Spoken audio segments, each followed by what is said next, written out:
जैसे संजय फूफासा ने कहा होता है मनीष जी को कि उनके पैरों पे गिर के उन्हें माफ़ी मांगनी होगी, वैसे ही मनीष जी उनके पैरों पे गिरते हैं। तभी अबीरा और रूही उन्हें पकड़ते हैं और कहते हैं कि आप ये क्या कर रहे हो। तभी मनीष जी कहते हैं कि जो भी मुझसे गलतियाँ हुई हैं उसके लिए मैं माफ़ी मांग रहा हूँ। और मन में कहते हैं कि तुम दोनों के प्यार के लिए, तुम दोनों ऐसे एक दूसरे का साथ दो, इसके लिए मैं कुछ भी करने के लिए तैयार हूँ। यहाँ पे अबीरा कहती है आप गलत नहीं हो तो आप किसी की माफ़ी क्यों मांगोगे, उठिए। और रूही मनीष जी को लेके अंदर चले जाते हैं। यहाँ पे दादी साहब को शक हो जाता है संजय फूफासा पे। वो पूछती है क्या हुआ, वो आपकी माफ़ी क्यों मांग रहे थे। तभी संजय फूफासा मासा को कहते हैं कि कुछ नहीं, उन्हें शायद पछतावा हुआ होगा, लेकिन मैंने तो ऐसे कुछ नहीं किया, लेकिन मज़ा तो आगे आने वाला है। ये सुन के दादी साहब को शक हो जाता है, कुछ ना कुछ गड़बड़ होने वाली है। यहाँ पे अबीरा जा रही होती है, उतने में क्रिश सामने आ जाता है और कहता है भाभी मुझे आपसे कुछ बात करनी है। तभी अबीरा कहती है बोलो ना। लेकिन क्रिश को अपने पापा की बात याद आती है कि अगर आसमान छूना है तो अबीरा को कुछ भी मत बताना वरना ज़मीन पे गिर जाओगे। और वो अबीरा से माफ़ी मांग के वहाँ से चला जाता है। अबीरा सोचने लगती है और अपने गले में हाथ लगाती है, तभी उसको पता चलता है उसका मंगलसूत्र नहीं है। वो ये सोच ही रही होती है, उतने में ही अरमान उसका मंगलसूत्र लेके आता है और उसे पहनाता है और उसे कहता है कि तुम्हें अगर दूर रहना है तो तुम रह सकती हो, लेकिन जो गलती मैंने की थी वो गलती तुम मत करना। मैं तुमसे अलग अलग रह रहा था क्योंकि मेरा गुस्सा तुम पे ना फूटे इस वजह से।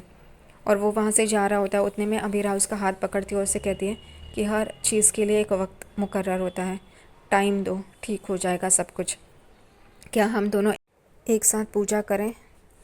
और अरमान खुश हो जाता है, वो दोनों पूजा के लिए चले जाते हैं। यहाँ पे पूजा करते हैं, रूही और रोहित पूजा करते हैं, अरमान और अबीरा गाना गाते हैं।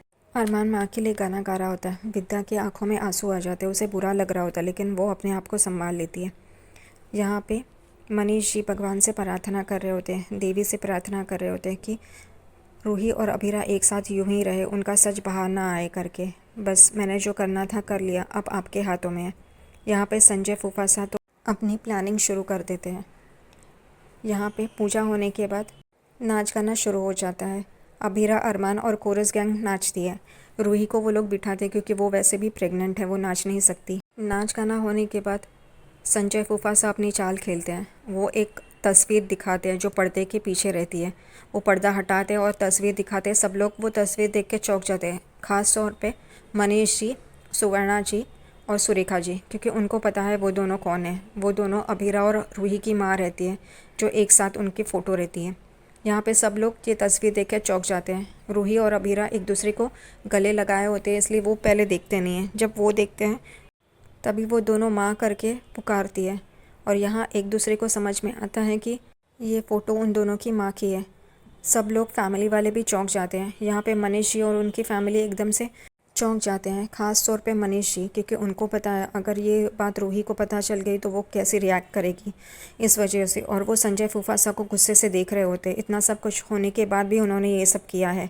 यहाँ पे अबीरा ये देख के बहुत ही खुश हो जाती है कि उसकी भी कोई फैमिली है। वो पर नानू को कहती है आपको पता था ना पहले से कि मैं आपकी परनातिन हूँ, इसी वजह से आपने सारी रस्में इतनी धूमधाम से की। तो वो हाँ कहते हैं। वो सुवर्णा और सुरेखा को भी गले लगाती है और सबसे कहती है कि ये तो मेरी सबसे फेवरेट फैमिली है और सबसे फेवरेट फैमिली मेरी फैमिली है। ये सोचकर उसे बहुत ही अच्छा लग रहा होता है। लेकिन दूसरी तरफ रूही गुस्से में आग बबूला हो रही होती है। वो यही सोचती है कि अबीरा की माँ की वजह से मेरी माताश्री की मौत हुई है और वो बहुत गुस्से में होती हैं।